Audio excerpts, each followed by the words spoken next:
हाँ जी। शुरू करते हैं, थोड़ा रिवाइज कर लेते हैं उतनी देर जितनी देर बाकी आते हैं। हम लोगों ने देखा था एड्रिनल ग्लैंड, उसके कहाँ भी लोकेशन है उसकी, किडनी के ऊपर वो है पैरामिडल शेप, बाहर से कैप्सूल, बीच में उसके ये कॉर्टेक्स और ये मडल्ला। मडल्ला में इसकी ये वेसल्स होती हैं। ये कॉर्टेक्स है ये तीन लेयर्स में डिवाइडेड है। बाहर वाली लेयर हमारे पास है जोना ग्रैनुलोसा, मिडल वाली लेयर है इसकी हमारे पास जोना फासिकुलाटा और इनर लेयर है हमारे पास जोना रेटिकुलरिस। जोना ग्लोमेरुलोसा जो है, जब वो एक्टिवेट होती है तो एल्डोस्टेरोन रिलीज होता है। ये एक्टिवेट होती है under the influence of ACTH। Cortical जितने भी हैं ये कॉर्टिकल सब्सटेंस एक्टिवेट होता है under the influence of ACTH। ACTH आता है पिट्यूटरी ग्लैंड से। ठीक है, पिट्यूटरी ग्लैंड से ACTH रिलीज होता है under the influence of corticotropin. Corticotropin releasing, जो कोर्टिकोट्रोपिन है ये रिलीज होता है, sorry, corticotropin releasing hormone CRH के अंडर इन्फ्लुएंस। ACTH का अपना नाम कोर्टिकोट्रोपिन है। कोर्टिकोट्रोपिन रिलीजिंग हार्मोन आता है हाइपोथैलेमस से। तो हाइपोथैलेमस से कोर्टिकोट्रोपिन रिलीजिंग हार्मोन CRH वो आके एक्टिवेट करेगा पिट्यूटरी ग्लैंड को, जहां से निकलेगा ACTH। ACTH आके एक्टिवेट करेगा एड्रिनल ग्लैंड के कॉर्टेक्स को, एड्रिनल ग्लैंड के कॉर्टेक्स से निकलेगा, कॉर्टेक्स के जोना ग्लोमेरुलोसा से निकलेगा एल्डोस्टेरोन, जोना फेसिकुलाटा से निकलेगा कॉर्टिसोल, कॉर्टिसोनिन, कॉर्टिकोस्टेरोन, और जोना रेटिकुलरिस से निकलेंगे सेक्स हार्मोन्स टेस्टोस्टेरोन, एस्ट्राडियोल। ठीक है, उसके बाद आगे हम चले थे तो बायोसिंथेसिस ऑफ कैटेकोलामीन्स। कैटेकोलामीन्स कहाँ से निकलते हैं? एड्रिनल मेडुल्ला से। जब एड्रिनल मेडुल्ला एक्टिवेट होता है तो निकलते हैं कैटेकोलामीन्स। कैटेकोलामीन्स हमारे पास अमाइन हार्मोन्स है जो बेस करते हैं, अमाइन हार्मोन्स होते हैं फिर अमाइनो एसिड डेरिवेटिव्स होते हैं, अमाइनो एसिड्स पे बेस करते हैं, तो ये टायरोसिन पे बेस करता है। ठीक है, टायरोसिन का डेरिवेटिव है ये कैटेकोलामीन्स। कैटेकोलामीन्स हम कहते हैं इनको नॉर एड्रेनालिन और एड्रेनालिन। इनके दूसरे नाम हमारी क्लिनिकल प्रैक्टिस में एड्रेनालिन का एपिनेफ्रिन और नॉन एड्रेनालिन का non epinephrine. Tyrosine is converted into dopa by the help of an enzyme called tyrosine hydroxylase। ये आप देख रहे हैं ना, ये हाइड्रोक्सिल लग रहा है यहाँ पे, टायरोसिन हाइड्रोक्साइलेज। आप देख रहे हैं कि dopa is converted into dopamine. अब क्या एक्स्ट्रा हो रहा है डोपामिन में? आप ये देख रहे हैं ये एक चीज उतर रही है, कार्बोक्सिल COH। तो इसका है डी कार्बोक्साइलेज। केड़ा? Dopa decarboxylase. Second is, अब ये डोपामिन है ये कन्वर्ट होती है नॉन एड्रेनलिन में। अगर आप देख रहे हैं क्या ऐड हो रहा है ये, ठीक है, तो ये कोई हाइड्रोक्साइलेज होगा, dopamine beta hydroxylase. Dopamine beta hydroxylase, dopamine hydroxylase. Now this noradrenaline is converted into adrenaline. ऐड क्या हो रहा है ये, मिथाइल ग्रुप। उसके लिहाज से हमारे पास एंजाइम है phenyl ethanolamine N methyl transferase. ठीक हो गया जी, मिथाइल ट्रांसफरेज। पहले रिएक्शन में हाइड्रोक्सिलेज, टायरोसिन हाइड्रोक्सिलेज। दूसरे रिएक्शन में डिकार्बोक्सिलेज, डोपा डिकार्बोक्सिलेज। तीसरे रिएक्शन में फिर हाइड्रोक्सिलेज, डोपामिन बीटा हाइड्रोक्सिलेज। चौथे रिएक्शन में methyl transferase, phenyl ethanolamine methyl transferase. उसके बाद हमने कैटेकोलामीन में जो एड्रेनालिन थे उसके कुछ इफेक्ट्स देखे थे। बस रिपीट कर रहा हूँ, रिव्यू हो जाए एक दफा, डिटेल में देख लिया था एक एक point. Increases the heart contraction. The adrenaline increases the heart contraction. It accelerates the pulse. Increases the arterial pressure at the expense of systolic pressure. Assists in increasing the pulse pressure. Relaxes the smooth muscle bronchi and intestine. Smooth muscles of bronchi and intestine. Dilates the vessel of the heart and muscles. and narrows the vessels of the mucous membrane and the abdominal organs. ये वो बताया था ना आप लोगों को मैंने कि जो आपके वाइटल ऑर्गन्स हैं उनको ब्लड सप्लाई इंक्रीज कर देते हैं ये एड्रेनालिन, क्योंकि वहाँ के वेसल्स को डायलेट कर देते हैं, मगर जो वाइटल ऑर्गन्स नहीं है जो सर्वाइव कर सकते हैं कुछ देर विदाउट ऑक्सीजन विदाउट न्यूट्रिशन, उनकी ब्लड सप्लाई को कम कर देते हैं. Right. Assist in contraction of muscles of uterus and spleen, increases the sensitivity of the thyroid gland to TSH activity, stimulates the ACTH production, and intensifies the glycogenic decomposition. Liver activate lipolysis. यानी कि ग्लाइकोजेनिक decomposition, glycogenolysis करवाएंगे ये adrenaline जो है, तो glycogen storage पड़े हुए उसको तोड़ना शुरू करेंगे, ग्लूकोज ब्लड स्ट्रीम में फेंकनी शुरू करेंगे. ठीक है, ग्लूकोज जो वो ब्लड स्ट्रीम में जाएगी. और ये कि एक्टिवेट्स द लिपोलाइसिस का मतलब है कि वो जो एडिपोज टिश्यू बने पड़े हैं टैग्स हैं जिसके अंदर ट्राइसेल ग्लिसरॉल जब टूटेंगे लिपोलाइसिस शुरू होगी, तो ग्लिसरॉल और ये फैटी एसिड है ये आपकी मदद करेंगे ग्लूकोज बनाने में. ग्लिसरॉल जाता है ग्लूकोनेजेनेसिस में और जो वो है आपकी फैटी एसिड है वो जाके बीटा ऑक्सीडेशन करवा के एनर्जी प्रोड्यूस करवाते हैं. ठीक है, ग्लूकोज कंजर्व हो जाती है, वो भी ब्लड में जाती है. तो ये इफेक्ट्स हैं एड्रेनालिन के. नॉर एड्रेनालिन के इफेक्ट्स के हैं इस तरह के, does not influence on the carbohydrate metabolism and the smooth muscles. The non-adrenaline does not influence the carbohydrate metabolism and smooth muscles. यानी कि मेटाबॉलिज्म में भी काम नहीं करती, मसल्स को भी कोई इसका काम नहीं है. Increases the arterial pressure at the expense of diastolic pressure. ठीक है, by narrowing the muscular arterioles. Muscles के भी वेजल कंस्ट्रक्शन करवा देती है. Non-adrenaline is a neurotransmitter and adrenaline is the main hormone. ठीक है, इनका बेसिक फर्क है. नॉरएड्रेनालिन यूजुअली बॉडी में एक न्यूरोट्रांसमीटर की तरह यूज होता है सिंपैथेटिक नर्व्स के कार्डियोवास्कुलर सिस्टम में, जबकि एड्रेनालिन जो है वो एड्रेनल मेडुला का एक हार्मोन की तरह यूज होता है. दोनों हैं तो कंपाउंड ना, बायोमोलिक्यूल्स. एक सिंथेसिस पाथवे में जरूर है कि वो टायरोसिन से आपका बना था, डोपा से आपकी बनी थी डोपामिन. ठीक है, डोपामिन से फिर आपकी निकली थी नॉर एड्रेनालिन, वो आगे बनी थी एड्रेनालिन में. ठीक है, तो एक पाथवे का हिस्सा तो है लेकिन उनके अलग अलग एंटिटीज हैं. कंपैरिजन में देखें, ये देखा था अपने, आगे चलते हैं इससे. पियोक्रोमोसाइटोमा क्या हालात है जी पार्टिसिपेंट्स. 111 अभी भी 13 मिनट हो गए.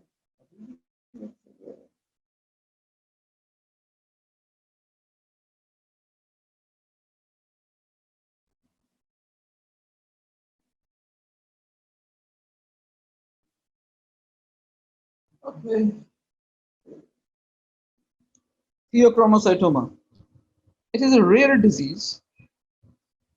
इसका दूसरा नाम है क्रोमैक्टिन सेल ट्यूमर.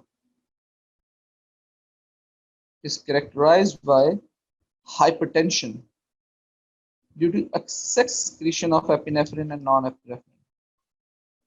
अभी हमने पीछे देखा है ना, आर्टेरियल प्रेशर बढ़ा रही है, हार्ट रेट बढ़ा रही है आपकी, उसके बाद आपकी हार्ट को ब्लड सप्लाई भी ज़्यादा दे रही है, वैसे डायलेशन करवा रही है, वहाँ की कुछ की वैसे कंस्ट्रक्शन करवा रही है, तो ये मैनिपुलेट कर रही है सारे सिस्टम. अल्टीमेटली ये अगर अनकंट्रोल्ड रहे, ठीक है ना, तो फिर ये हाइपरटेंशन कॉज करती है. ठीक है, so hypertension due to excess of secretion of epinephrine and non-epinephrine is called pheochromocytoma, usually caused by a tumor of right adrenal gland. ठीक है, जितनी भी आज तक स्टडीज हुई हैं उसके लिहाज से राइट एड्रेनल ग्लैंड में ये ज्यादा, यानी कि राइट किडनी के एड्रेनल ग्लैंड में ये ज्यादा उसके ट्यूमर की सूरत में ज्यादा सामने इसकी टियोलॉजी आई. ठीक है, अकॉर्डिंग टू रिसर्च फिनोमेना. ठीक है, इस चीज से आपके बायोकेमिस्ट्री के नॉलेज को कोई फर्क नहीं पड़ता फिलहाल, जितना नॉलेज है. It is caused by a tumour of adrenal gland, that's more than enough. Sign and symptoms include intermittent hypertension. Intermittent, कभी हो गई कभी नहीं हुई, कभी हो गई कभी नहीं हुई, कभी हो गई कभी नहीं हुई. That is intermittent hypertension. दूसरा इसका साइन सिम्टम आ जाता है टेकिकार्डिया. पहला तो आ गया हाइपरटेंशन, वो तो उसका कार्डिनल फीचर है ना, है ही हाइपरटेंशन. ठीक है, बेसिक है ही हाइपरटेंशन. किस तरह की है वो साथ में आ गया साइन एंड सिम्टम्स में. सेकंड इसके साइन एंड सिम्टम में आ जाता है टेकिकार्डिया. प्रोफ्यूज डायफोरेसिस, पसीना आना. पैल्पिटेशंस, पैल्पिटेशन होती है awareness of your heart beat. ये इसके साइन एंड सिम्टम्स हैं. इसकी मैनेजमेंट में आपकी डाइट मॉडिफिकेशन आ जाती है. डाइट मॉडिफिकेशन में आप क्या करते हैं, प्रोटीन्स को इंक्रीज कर देते हैं, कैफीन को अवॉइड करते हैं और मेंटेन सोडियम लेवल.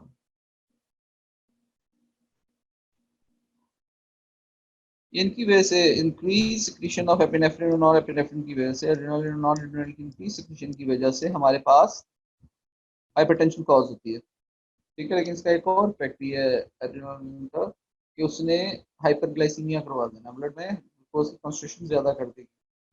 अब वो bye glycogenolysis and lipolysis.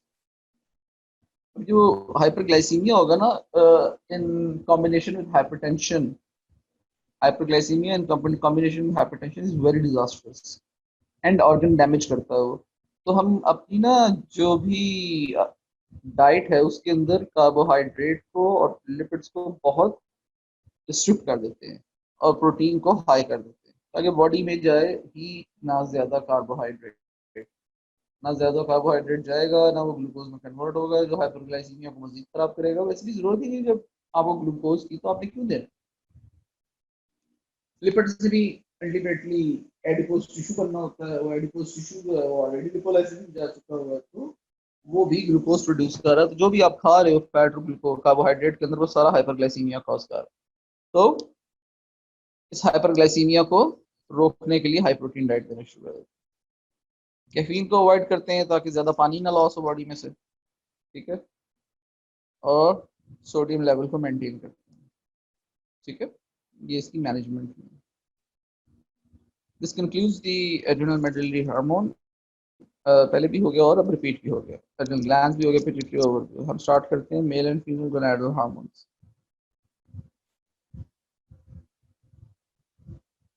Course curriculum structure देखना, स्टेरॉयड हार्मोन्स का सिंथेसिस देखनी है, स्टेरॉयड हार्मोन की कुछ सोर्सेज देख लेंगे. प्रेग्नेनोलोन, प्रोजेस्टेरोन, एस्ट्राडियोल, टेस्टोस्टेरोन, ये हार्मोन्स देखें.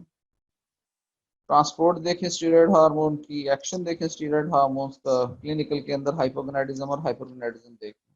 हाइपो में भी मेल और फीमेल के हाइपोगोनाडिज्म, और हाइपर में भी मेल और फीमेल के हाइपरगोनाडिज्म.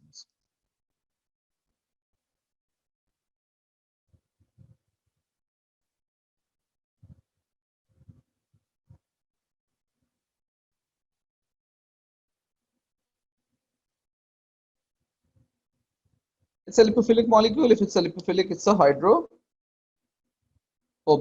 molecule. तो जब भी ये ब्लड स्ट्रीम में ट्रांसपोर्ट होने की कोशिश करेगा तो इसको कैरियर प्रोटीन चाहिए. इसको हम कहते हैं साइक्लोपेंटेनो पर हाइड्रोफेनेंथ्रीन. साइक्लोपेंटेनो पर हाइड्रोफेनेंथ्रीन, इसका दूसरा नाम है स्ट्रिएन. इस पूरे को छोटा एक शॉर्ट फॉर्म में स्ट्रिएन भी कहते हैं. ये स्टीरॉइड जितने भी होते हैं ना ये बॉडी के अंदर, ये सारे के सारे ना कैल्सिट्रियोल के अलावा सारे के सारे इनका बेसिक स्ट्रक्चर ये स्टीरॉइड ही होता है. ये नंबर मेरा बता दी थी आपको, मैं वो रिपीट नहीं कर रहा हूँ.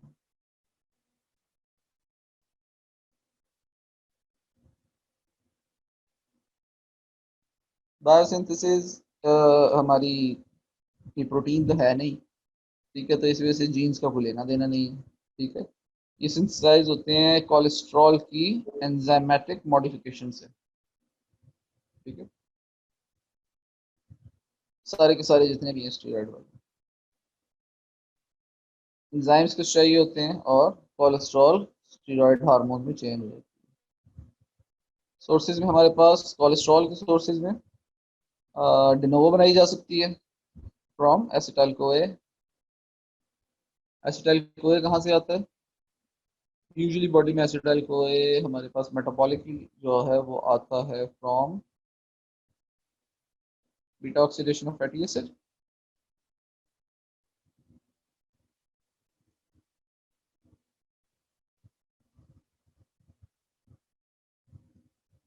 और भी कई तरीके हैं, मैंने एक आपको बताया, शेयर किया, यानी कि मेटाबॉलिकली प्रोड्यूस होता है एसिटाइल कोए, ताकि आपको याद हो जाए कि कहाँ पड़ा हुआ था।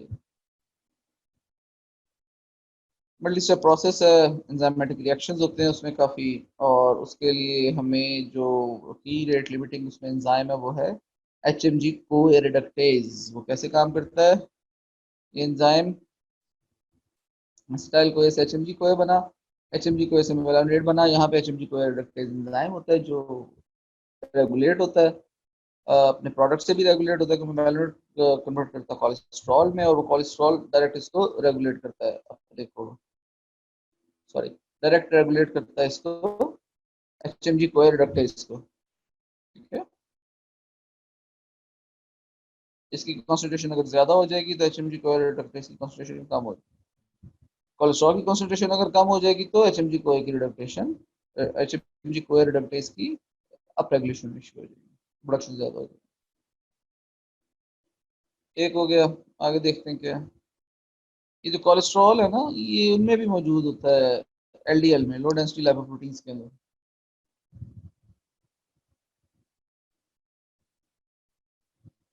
कोलेस्ट्रॉल, फॉस्फोलिपिड्स और ट्राइग्लिसराइड और प्रोटीन्स, कॉम्बिनेशन है LDL.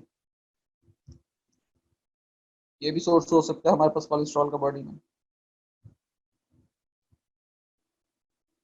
LDL is taken into cells via LDL receptors, broken down into esterified cholesterol and then free cholesterol। ठीक है, तो ये भी एक सोर्स है हमारे पास LDL।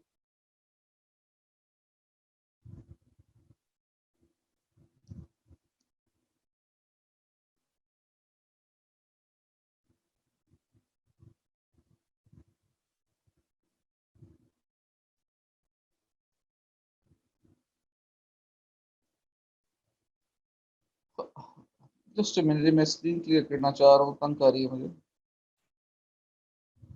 तो बात नहीं, हम इसको तंग कर लेते हैं।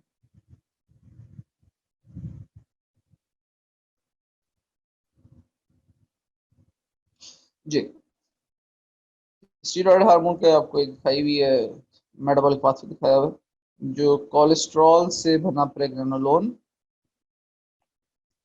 ठीक है, by the help of an enzyme desmolase. Pregnenolone से बनता है progesterone by the help of an enzyme dehydrogenase, hydroxysteroid dehydrogenase।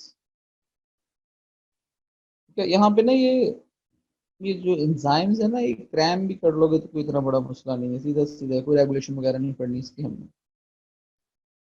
अगर नहीं भी करते तो मजीद डीप जाने की जरूरत भी नहीं है। तो देखने वाली चीज है वो 27 कार्बन कोलेस्ट्रॉल है, प्रेग्नेनोलोन 21 कार्बन है, प्रोजेस्टेरॉन 21 कार्बन है। ठीक है, उसके बाद ये देख रहे हैं अगला प्रोडक्ट क्या, 17 अल्फा हाइड्रोक्सी प्रोजेस्टेरॉन, एंजाइम है हाइड्रोक्साइलेज, 21 कार्बन। एंड्रोस्टिंडायोन, ये है 19 कार्बन। ये है 19 कार्बन, दैट इज लाइएज। कुछ टूटा, लाइएज। एंड्रोस्टिंडायोन से बनता है testosterone, that is again 19 carbon, that is dehydrogenase. उससे टेस्टोस्टेरोन से बनता है एस्ट्राडायोल, वो है 18 कार्बन, दैट इज अरोमाटेज। अल्लाह। सो ये है हमारे पास मेटाबॉलिक पाथवे का कैस्केड। कोलेस्ट्रॉल से सीधा अपने जो है हमारे gonadal hormone, progesterone, testosterone, estradiol, ये सारे के सारे इस तरह बनते हैं। इनकी कुछ हम स्ट्रक्चर्स देख लेते हैं हार्मोन्स। पहले प्रेग्नेनोलोन और प्रोजेस्टेरॉन को देखते हैं, ये दोनों 21 कार्बन है।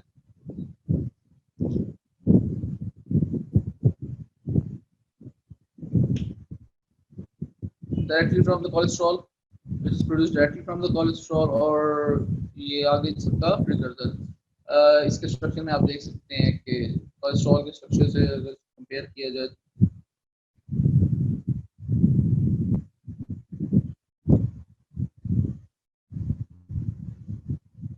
17 इसके इसमें थे, वो जो था स्ट्रेन मॉलिक्यूल था उसमें 17 थे, ठीक है। 18, 19, 20, 21, 17 बताया ना मैं किसमें कह रहा हूँ।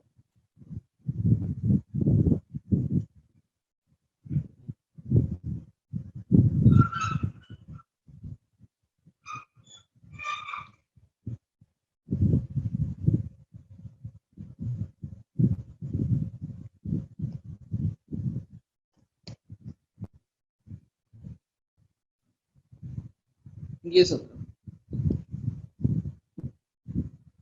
इस तरह कार्बन जो है साइक्लो पेंटेनो पर हाइड्रोपेनेथ्रीन के, ये जो 17 कार्बन है इनको मैं 17 कह रहा हूँ, 17 ही इसके अंदर होते हैं। प्रेगनेनोलोन के अंदर टोटल कितने हैं? 21।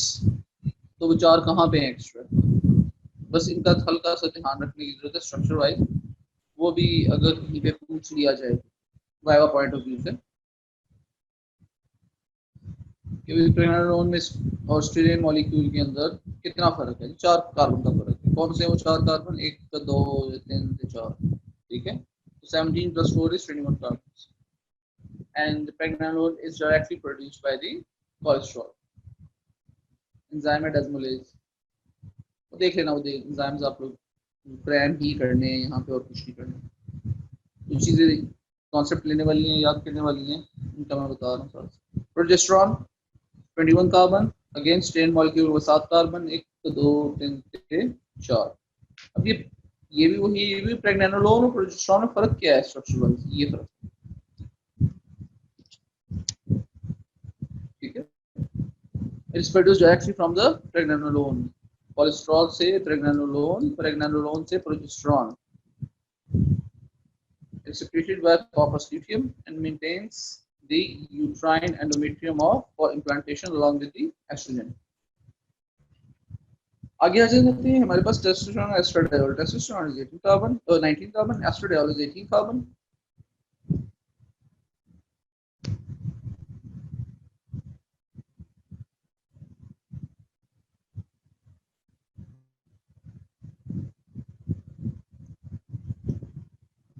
टेस्टोस्टेरोन अब 17 + 2 होना चाहिए, वो कौन सा 17? वैसे ये एक और ये दो, ये हो जाएंगे हमारे पास 19। It's produce testosterone production of the sperm protein in circular cells, ये इसका मेन काम है टेस्टोस्टेरोन का। And testosterone is responsible for the secondary male sexual characteristics. मुंह पे जो फेशियल हेयर की डिस्ट्रीब्यूशन होती है वो, प्यूबिक हेयर की डिस्ट्रीब्यूशन वो, बॉडी फैट्स की डिस्ट्रीब्यूशन वो, कद की डिस्ट्रीब्यूशन वो, सारा कुछ ना, ये आपकी सेकेंडरी सेक्सुअल कैरेक्टरिस्टिक्स हैं, सारे के सारे टेस्टोस्टेरोन के अंडर इफेक्ट आते हैं। And it is produced from the progesterone. Then comes the estradiol, that is the 18 carbon compound, the last one of the cascade, and it regulates gonadotrope secretion in the ovarian cycle.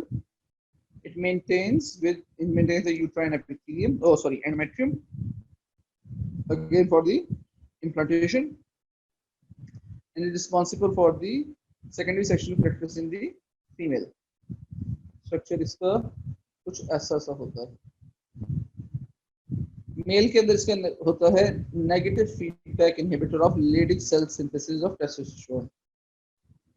Mail में ये जो testosterone है, ये oestradiol इसका negative feedback का काम करता है। टेस्टोस्टेरोन के लिए नेगेटिव फीडबैक का काम करता है। अगर इस टेस्टोस्टेरोन की कॉन्सेंट्रेशन ज्यादा हो जाएगी तो उसको बैलेंस आउट करने के लिए एस्ट्रोजन की कॉन्सेंट्रेशन भी ज्यादा होती है, इस तरह उसको बैलेंस आउट करने के काम। और लास्टली ये हमारे पास रह जाता है, ये 18 कार्बन है, 17 वैसे स्टीरियन की और ये 18। स्ट्रक्चर हो गया transport of hormones in blood stream, hormone specifically steroid hormones की बात कर रहे हैं हम लोग, प्रेगनेनोलोन, प्रोजेस्टेरोन, टेस्टोस्टेरोन, एस्ट्रोजन की बात, एस्ट्राडियोल की बात कर रहे हैं। So they are all lipophilics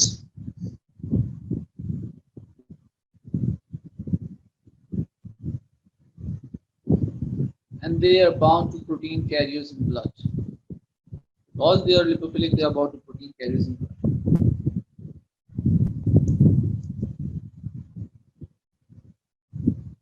अब वो कैरियर्स हैं कौन कौन से? एल्ब्यूमिन, कोर्टिकोस्टेरॉइड, बाइंडिंग ग्लोबुलिन, इसका दूसरा नाम ट्रांसकॉर्टिन भी है। So albumin, transcortin, sex hormone binding globulin, androgen binding protein, ये वो आपके ट्रांसपोर्टर्स हैं बॉडी में जो स्टेरॉइड हार्मोन्स जो हैं प्रोजेस्टेरॉन, प्रेग्नेनोलोन, टेस्टोस्टेरोन और एस्ट्राडायोल को ट्रांसपोर्ट करवाते हैं। पहले तो आपने सिटी पढ़ा हुआ है, तो कैरियर प्रोटीन चाहिए जी, स्टेरॉइड और कैरियर प्रोटीन चाहिए। कौन सी कैरियर प्रोटीन चाहिए? अगर स्टेरॉइड हार्मोन ये चार हैं, प्रेग्नेनोलोन, प्रोजेस्टेरॉन, टेस्टोस्टेरोन और एस्ट्राडायोल, तो उनके लिए हमारे पास जो कैरियर्स है वो है albumin, transcortin, sex hormone binding globulin और एंड्रोजन बाइंडिंग प्रोटीन।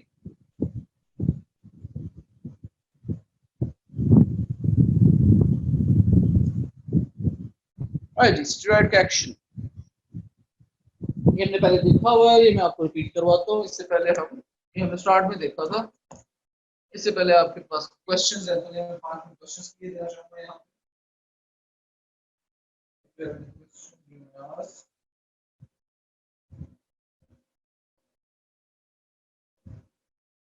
कब से आवाज में आ रही है आपको?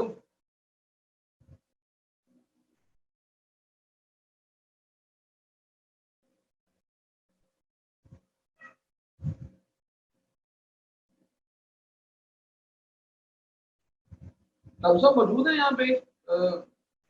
आपको आपने लिखा आवाज नहीं आ रही है, आप खुद मौजूद है यहाँ पे?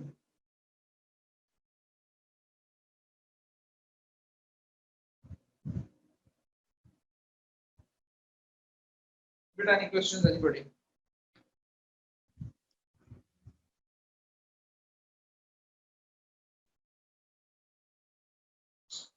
Question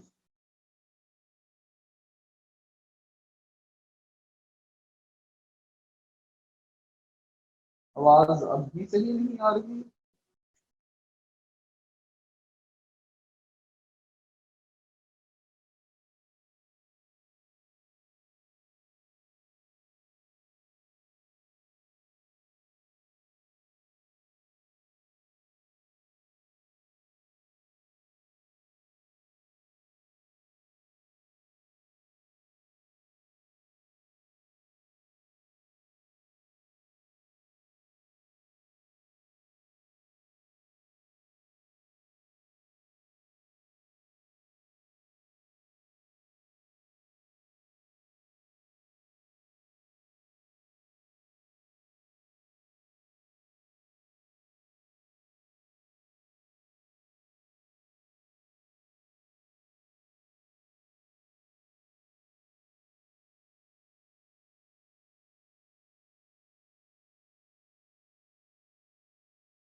ji questions class.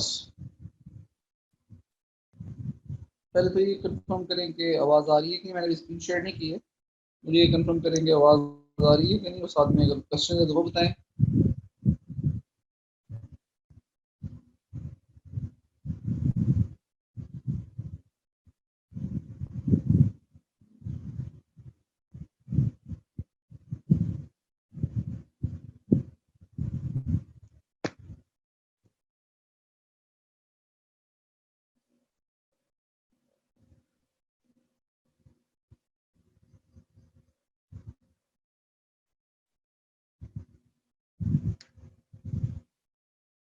Ji, any questions please?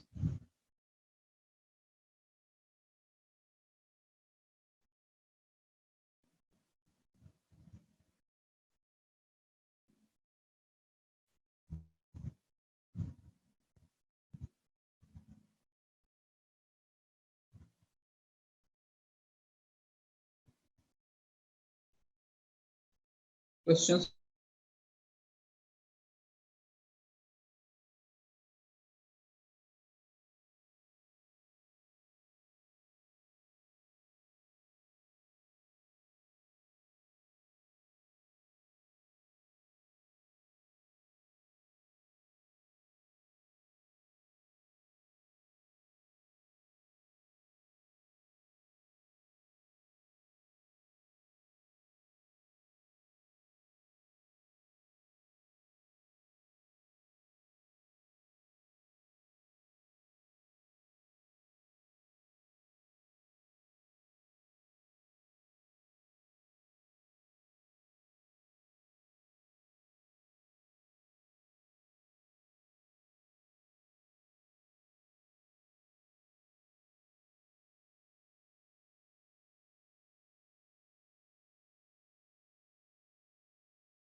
Alright, steroid hormones का action.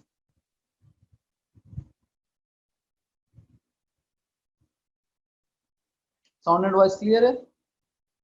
Reconnect हुआ? स्टेरॉइड हार्मोन्स का एक्शन मुझे तो क्लियर आ रही है, आप भी मैसेज कर देंगे ताकि रिकॉर्ड रहे और वो वक्त जरूरत सनद के तौर पे इस्तेमाल किया जा सके। स्टेरॉइड हार्मोन्स का एक्शन हमने ये किया हुआ पहले। नंबर वन स्टेप के ऊपर क्या होता है कि ये हाइड्रोफोबिक स्टे होते हैं, तो they are bound to plasma protein carriers. Carriers कौन से हैं, भी पढ़े आपने, एल्ब्यूमिन, ट्रांसकॉर्टिन, ठीक है।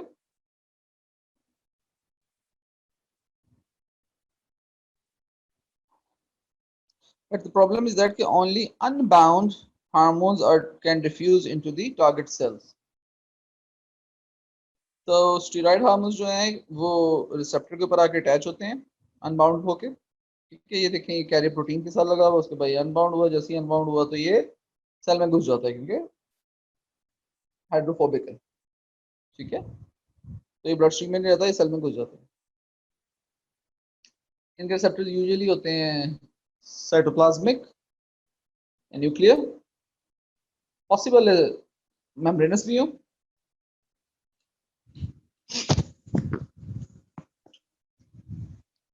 उसके बाद हमने देखा था कि जो रिसेप्टर हार्मोन कॉम्प्लेक्स है, ये जब आ जाएंगे अपने रिसेप्टर्स के ऊपर, या वो रिसेप्टर्स होंगे साइटोप्लाज्म में या वो न्यूक्लियस में या जहाँ पे भी, तो रिसेप्टर हार्मोन कॉम्प्लेक्स है वो क्या करेगा, वो जाएगा और डीएनए को बाइंड कर देगा और एक्टिवेट और रिप्रेस कर देगा कई जीन्स को, कुछ को एक्टिवेट कर देगा जीन्स को, कुछ को रिप्रेस कर देगा।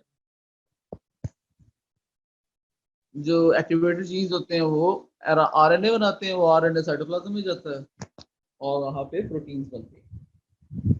ये इनका मैकेनिज्म ऑफ एक्शन हमने पहले देखा हुआ डिटेल में। अब आ जाते हैं हम डिसऑर्डर्स ऑफ गोनाडल हार्मोन्स पे। दो किस्म के डिसऑर्डर्स हैं, एक है हाइपोगोनाडिज्म और एक है हाइपरगोनाडिज्म। Hypo mean decreased synthesis of gonadal hormones. Hyper mean increased synthesis of gonadal hormones. ठीक है।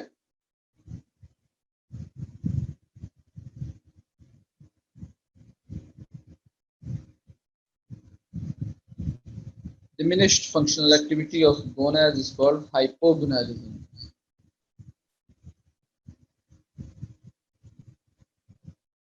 अगर एंड्रोजन्स लो हो रहे हो तो हाइपोएंड्रोजनिज्म भी कहा जाता है, अगर ईस्ट्रोजन लो हो रही हो तो हाइपोएस्ट्रोजनिज्म भी कहा जाता है।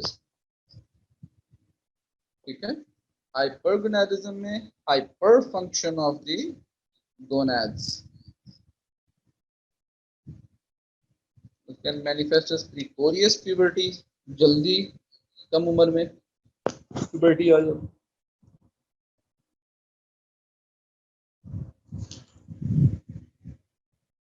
some cases in some cases caused by a tumor, hyper है ना, ज्यादा प्रोडक्शन हो रही है तो ट्यूमर होगा जो उसको स्लीप करता जाएगा करता जाएगा करता जाएगा करता जाएगा।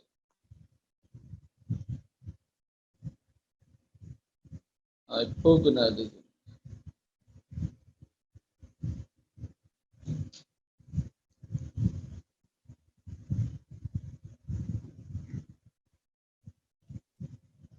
हाइपोगोनाडिज्म दो किस्म की होती है, हमें देखते ही यही होती कि ये नाउन कम होने को कहते हैं गोनाडल हार्मोन्स की। दो किस्म की होती है, या तो ये होती है प्राइमरी और सेकेंडरी क्लासिफिकेशन में जाती है, या कंजेनिटल और एक्वायर्ड क्लासिफिकेशन में जाती है। प्राइमरी का मतलब है कि जहां से ये हार्मोन्स प्रोड्यूस हो रहे हैं, गोनाडल हार्मोन्स जहां जहां से प्रोड्यूस हो,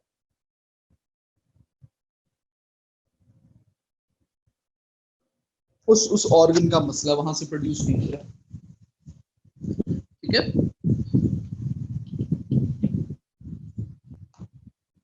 सेकेंडरी का मतलब ये है कि कोई और ऑर्गन या कोई और सिस्टम इन्फ्लुएंस हो रहा है उस ऑर्गन के ऊपर जहां से ये प्रोड्यूस नहीं हो रहे। दूसरा है तो कंजेनिटल, जीन्स में कोई मसला, रिसेप्टर्स ही नहीं है, एक्वायर्ड रिसेप्टर फेज आया होगा।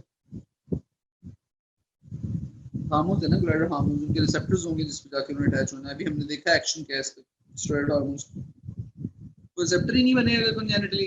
उन रिसेप्टर्स को बनाने के लिए आपके पास डीएनए का जीन ही खराब है, जीन खराब है तो आपका आरएनए खराब बन रहा है, आरएनए खराब बन रहा है तो प्रोटीन भी खराब बन रही है, मिसफोल्डेड प्रोटीन और डीनेचर हो जाती है।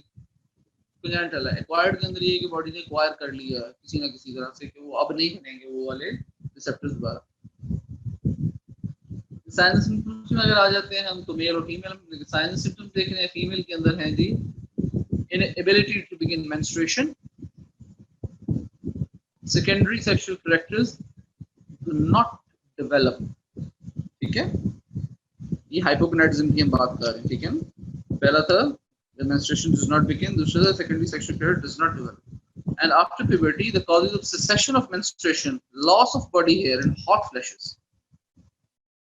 ये प्यूबर्टी के बाद इसके इफेक्ट्स हैं। तो प्यूबर्टी के बाद हाइपोगोनाडिज्म हो जाती है, वो एक्वायर्ड जो प्यूबर्टी के बाद हो जाती है वो, तो वो कैसे मैनिफेस्ट होगी? It will be manifested as cessation of menstruation, loss of body hair and hot flashes.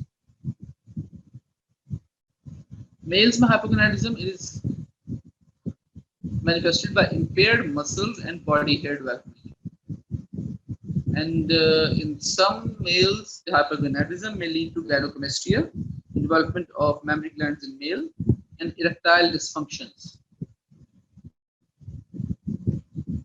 so males और females के अपने अपने टोटल अलग अलग किस्म के कार्डिनल फीचर्स हैं इन दी हाइपोगोनाडिज्म। हाइपरगोनाडिज्म इस तरह मेल और फीमेल के में ही डिवाइड हुई होती है। हाइपरगोनाडिज्म आ गया, इंक्रीजेस गोनाडल सिक्रीशंस हार्मोन। तो फीमेल्स में early and irregular menstrual cycles, early development of secondary sexual characters along with the coarse body hair। Hypergonadism, coarse body hair आने शुरू हो जाते हैं। फीमेल्स में वैसे जो बॉडी हेयर होते हैं वो कोर्स नहीं होते, मेल्स में बॉडी हेयर कोर्स होते हैं, फीमेल फाइन से होते हैं, डाउनी हेयर होते हैं। फीमेल्स में मेल्स में मसल मास इंक्रीज होना शुरू हो जाता है हाइपरगोनाडिज्म, और libido is increased. It is initially increased with chronic hypergonadism, it decreases।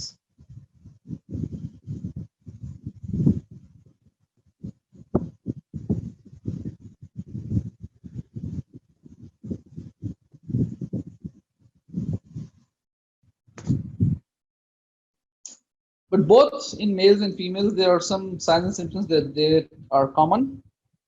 Early growth spurs, mood swings, acne and a lower voice. ये common features हैं hypergonadism के, increased gonadal secretions के in males and females. ठीक है, अलग अलग भी देख लिया आपने और ये इकट्ठे भी देख लिए जो कॉमन है.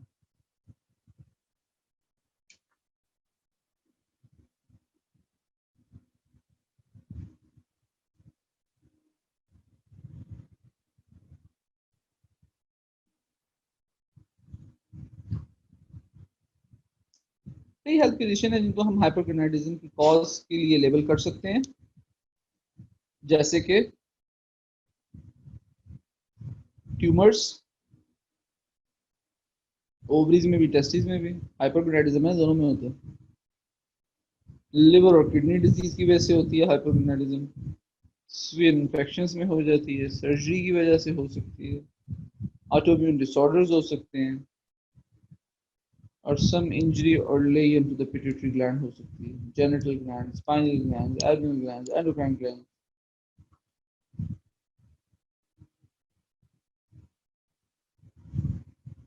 ये इंपॉर्टेंट पॉइंट है. एनाबॉलिक स्टीरॉइड्स क्या होते हैं, नाम सुना है इनका? एनाबॉलिक स्टीरॉइड्स वो स्टीरॉइड्स है जो जो हमारे बॉडी बिल्डर भाई नहीं होते सारे, नॉर्मल एक्सरसाइज करने वाले बंदे की मैं बात नहीं कर रहा हूँ, ये जो बॉडी बिल्डर भाई हैं हमारे सारे जो कंपटीशन लड़ते हैं जी, उनकी लिंगों में बात कर रहा हूँ. these these human beings, they use the anabolic steroids, the steroids that increases the anabolic characteristics of the body. उनकी वजह से क्या होता है कि उनकी बॉडी के अंदर मसल मास ज्यादा से ज्यादा इंक्रीज होता है. एनाबॉलिक है ना, सिंथेसिस, मसल मास ज्यादा से ज्यादा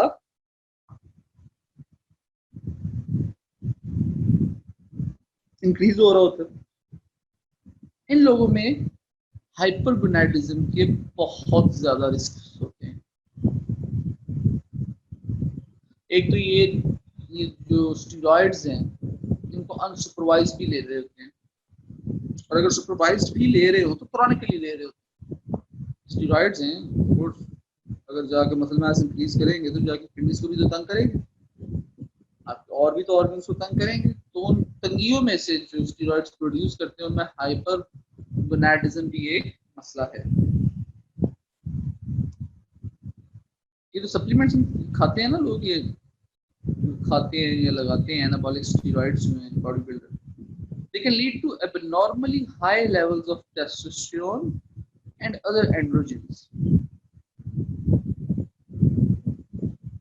in males, और females में estrogen ज्यादा एनाबॉलिक स्टेरॉइड्स.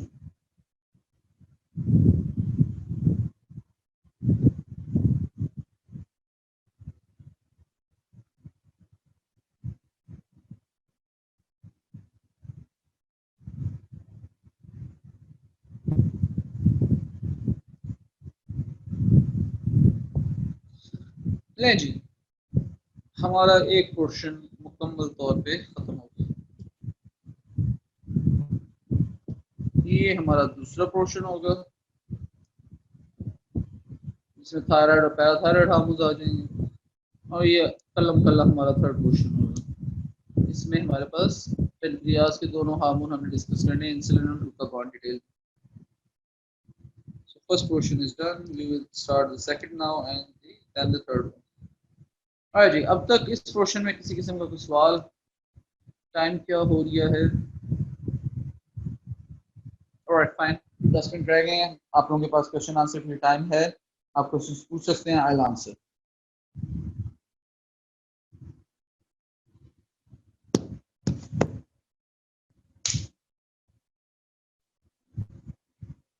कोर्स का मतलब होता है सख्त, ठीक है. कोर्स का मतलब होता है सख्त. कोर्स है सख्त बाल.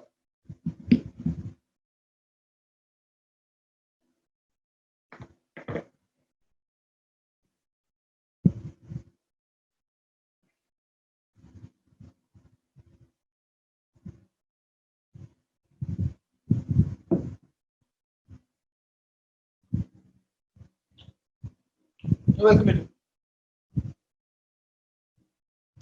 I am on the chat head, आप क्वेश्चन पूछे मैं आंसर कर दूं।